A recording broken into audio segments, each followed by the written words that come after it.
Am I the asshole for laughing in my SIL's face when she DNA tested my daughter? I, 30M, have a daughter who's 6. I am not biologically related to her at all. There is no blood relation between us. I was friends with her mother for most all of my childhood. We were never involved romantically and were always just friends.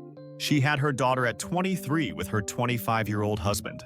When my daughter was a newborn, about 3 months technically, both her mother and father were killed. I won't go into too much detail for privacy reasons, but it was workplace shooting. My friend and her husband had worked in the same building and were both killed. Both my friend and her husband had grown up with less than ideal families and didn't have any siblings, so there wasn't any next of kin for their daughter to go to. However, because I was close with them, I was able to adopt her.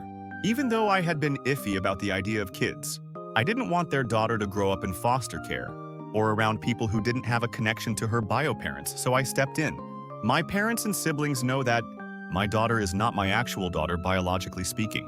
My daughter, I'll call Lily for the post, also knows that she's adopted. I never really hid the fact that she was adopted. She knows her parents are dead and were killed by a bad man.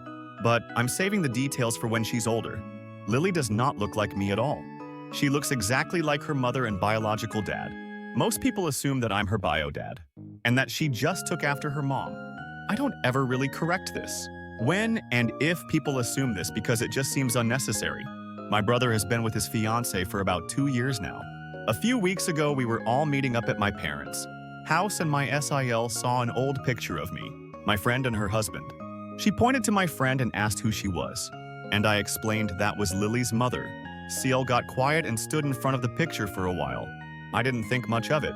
To clarify, she knows my friend died, but I guess didn't know that she had been married, or that Lily is not my bio daughter. I suppose she assumed my daughter was mine, and my friend's biological daughter. My SIL got a DNA test done on my daughter behind my back. The full story is already available through the linked video. Don't forget to like and subscribe.